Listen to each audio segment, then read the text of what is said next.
एक कुतिया 8 बच्चे पैदा करती है और उनको छकाने के लिए आग की तो जूठे के टुकड़े खा खा के आती है, उनको पालती है। और पालने के बाद उसको क्या देते हैं, उसका टूक भी खा जाते हैं, को डाल देता आगे। जो बड़े हो जाते हैं उसको माँ ने रोटी भी नहीं खाने देते हुए। और ये स्थिति एवं कलयुग में भी होने वाली है। क्या कह रहे हैं गुरुदेव भगवान? थोड़ा सा भविष्य के विषय में बता रहे हैं परमात्मा। आने वाले युग परिवर्तन के समय जिस कदर पूरे विश्व में खलबली मचेगी उसके बारे में बता रहे हैं कि जिस प्रकार एक कुतिया बड़ी मुश्किल से घर घर जाके कहीं टूक खाती है, कहीं जूत खाती है, कहीं लट खाती है, कहीं गोबर टट्टी खा के आती है जब खाना नहीं मिलता है तो, और अपने स्तनों में दूध पैदा करके, यानी खाएगी तभी तो दूध पैदा होगा, उसके बाद अपने बच्चों को दूध पिलाती है। और जब वो बच्चे बड़े हो जाते हैं और यदि कोई रोटी का टुकड़ा डाल देता है, वो बच्चे अपनी माँ को भी नहीं खाने देते, अपनी माँ को भी, उसकी भी गर्दन पकड़ के काट लेते हैं उस एक रोटी के टुकड़े के लिए जिस कुतिया ने उनको पाल पोस के बड़ा किया। तो गुरुदेव कहते हैं ये समस्या अब आगे आने वाली है। 2028 युग परिवर्तन का समय है, पूरे विश्व के मानव समाज के लिए आपातकालीन है, आपातकालीन।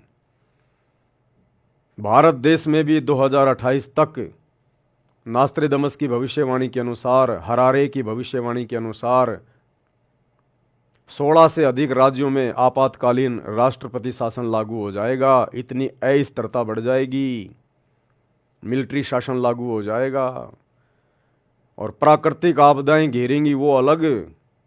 कहीं पर बाढ़, कहीं भूकंप, कभी अतिवृष्टि, कभी अनावृष्टि, महामारियां, युद्ध, गृह युद्ध, अकाल, भूखमरी। तो उस समय वही हाल होगा दुनिया का जो उस कुतिया का और उसके बच्चों का। एक एक रोटी के टुकड़े के लिए लोग तरसेंगे, लड़ेंगे, झगड़ेंगे। मां सोचे पहले मैं खा लूं मेरी जान बचे, बच्चे सोचेंगे पहले हम खा लें हमारी जान बचे। वो परिस्थितियां पैदा होंगी, अन्यथा ये अल्लाह कबीर, अल्लाह अकबर, सारी सृष्टि का मालिक जो दुनिया को समझाने के लिए आया हुआ है और दुनिया ने उसे नकार दिया ना पहचान कर, आज वो हिसार जेल में जाके बैठ गया आगे के समय के इंतज़ार में। तो दुनिया ने अपने पैर पर कुल्हाड़ी तो मारी ली है, भगवान के साथ में बेअदबी की है, कोई छोटी बात थोड़ी है। यहाँ अगर आप किसी स्टेट के मुख्यमंत्री के साथ बेअदबी कर दो, देश के प्रधानमंत्री को गाली दे दो, बेअदबी कर दो, उसकी बात ना मानो, फिर देखो उसका अहंकार 7वें आसमान पर। वो हर संभव कोशिश करेगा आपको मिटाने की, आपको डुबोने की। और दुनिया ने तो सारी सृष्टि के प्रधानमंत्री के साथ बेअदबी की है, उनके ज्ञान को ना स्वीकार करके। तो दुनिया के साथ में क्या होगा? वही होगा जो कुतिया और उसके बच्चों के बीच में होता है बड़े होने पर। एक रोटी के टुकड़े के लिए एक दूसरे को काट खाते हैं। आदरणीय गरीबदास जी ने अपने ग्रंथ साहिब में जिक्र किया है, गुरुदेव भगवान ने उसका खुलासा किया है कि सन 1720 में एक भयंकर अकाल पड़ा। केवल एक वर्ष वर्षा नहीं हुई। उस एक वर्ष वर्षा ना होने के कारण भारतवर्ष में इतना जबरदस्त अकाल पड़ा कि दिल्ली के राजा महाराजा भी रोटी के टुकड़े के लिए दर दर भटक रहे थे। सोचो फिर आम प्राणियों की क्या हालत हुई होगी। पेड़ों की टहनियां, उनकी झुरमटें, उनके पत्ते, उनके फूल खा गए। खेत की सुरक्षा के लिए जो झाड़ियां लगाई जाती हैं, जो बाड़ लगाई जाती है, लोग उसको भी कूट कूट के खा गए। सूखी लकड़ियों को कूट कूट के खा गए। लोगों ने अपने बच्चे तक बेच डाले रोटी के टुकड़े के लिए। और गुरुदेव ने अपनी वाणी में बताया, दिल्ली के शहजादों के विषय में,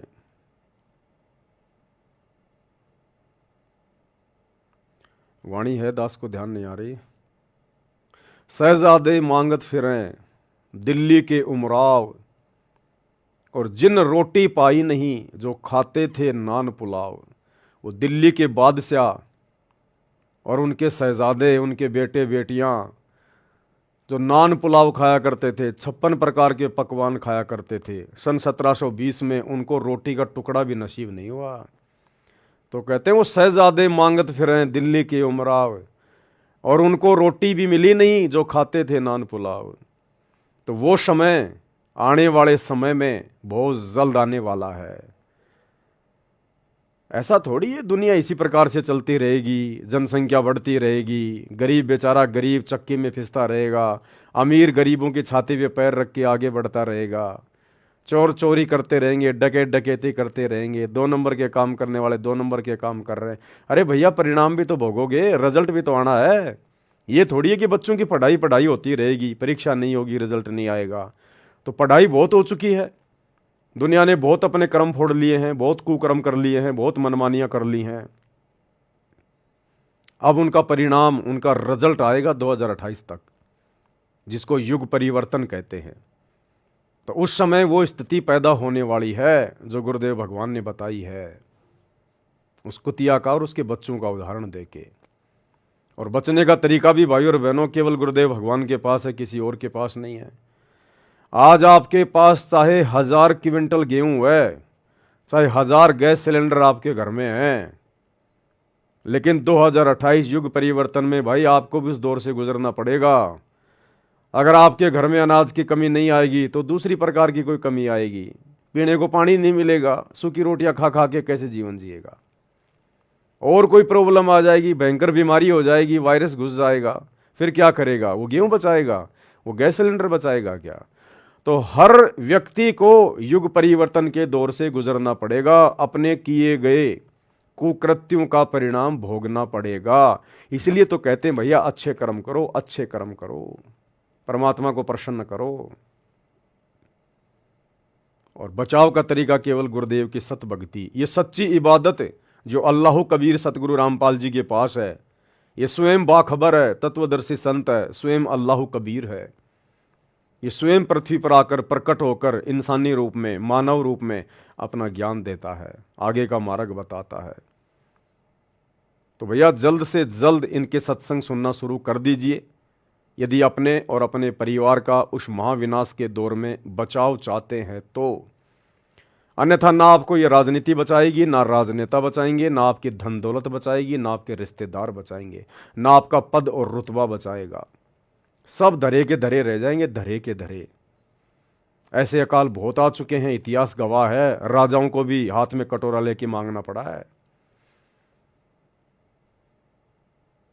तो जो लोग अभी तक सतगुरु की शरण में नहीं है, सत्संग नहीं सुन रहे हैं, उन लोगों को सत्संग सुनने शुरू कर देने चाहिए। और जो लोग सतगुरु की शरण में आ चुके हैं उनको चाहिए कि वो मर्यादा में रहें और बारंबार अपने बाखबर का, अपने मुर्शिद का, अपने सतगुरु का, अपने अल्लाह का, सतगुरु रामपाल जी भगवान का बारंबार धन्यवाद करते रहें कि ये परमेश्वर हम एक क्षण भी आपके चरणों से दूर ना हो जाएं। हमारे मन में सुई की नोक जितना भी दोष आपके प्रति और भक्ति के प्रति ना जाए, हमारे ऊपर इतनी दया रखना, हे दयालु परमात्मा। और जो भक्ति विधि, जो सच्ची इबादत, जो असली निमाज केवल सतगुरु रामपाल जी के भगत करते हैं। बाकी दुनिया का कोई मुसलमान सच्ची निमाज नहीं करता। मुसलमानों को जो निमाज प्राप्त है वो तो डुप्लीकेट अल्लाह से प्राप्त है, डुप्लीकेट अल्लाह से, शैतान से। ओरिजिनल निमाज यानी त्रिकाल संध्या जो वेदों में वर्णित है, क्योंकि वेद सनातनी ग्रंथ हैं, सबसे पुराने ग्रंथ हैं। वेद लाखों साल पहले लिखे गए थे। ये निमाज वाली जो कुरान शरीफ है ये तो अभी 1400 साल पहले हज़रत मोहम्मद के ऊपर नाजिल हुई थी। ये इंजल ये तो ईसा मसीह के ऊपर नाजिल हुई थी। ये जबूर ये तो हज़रत दाऊद के ऊपर नाजिल हुई थी। तौरात ये तो हज़रत मूसा के ऊपर नाजिल हुई थी। और वेद सतयुग में दे दिए गए थे, आज से 40 लाख साल पहले ही दे दिए गए थे वेद। तो वेद सनातनी ग्रंथ है, सबसे पुराने ग्रंथ हैं।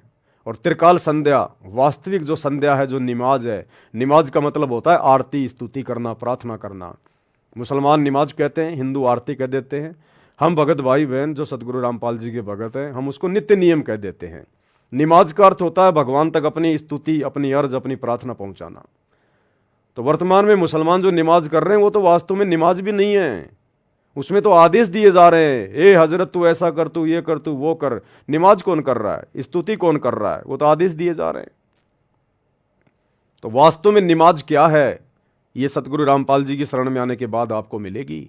सुबह का नित्य नियम ओरिजिनल नमाज, दोपहर की रमेणी ओरिजिनल नमाज, शाम की संध्या आरती ओरिजिनल नमाज। तो गुरुदेव भगवान ने हमें जो ओरिजिनल नमाज दी है और जो पांचों यज्ञ हमें दिए हैं, हमने मर्यादाओं में रहकर प्रत्येक को जैसा गुरुदेव ने बताया वैसा ही हमने करना है, और मर्यादा ना टूटे हमारी। अब इस बात का हमने विशेष तौर पर ख्याल रखना पड़ेगा, क्योंकि मर्यादा नहीं है तो भक्ति नहीं। आप कितना नमाज कर लो, कितना ही अपना पांचों यज्ञ कर लो, कितने सत्संग सुन लो, कितना सुमरण कर लो, अगर आपके पास मर्यादा नहीं है, आप मर्यादा में नहीं रहे, मर्यादा आपने तोड़ दी, गुरु का वचन तोड़ दिया, तो आपके संस्कार ही आपको बचाएंगे। अगर संस्कार मजबूत होंगे तो आप बचोगे, और संस्कार कमजोर होंगे, इधर आपने मर्यादा तोड़ दी, तो आपका बचाव उस विनाश के समय में नहीं होगा। तो इन बातों का हम सभी भगत भाई बहनों ने बहुत विशेष तौर पर ध्यान रखना है। भाई जो गुरु वचन पे डट गे, कट गे फंद 84 के, कट गे फंद 84 के, कट गे फंद 84 के।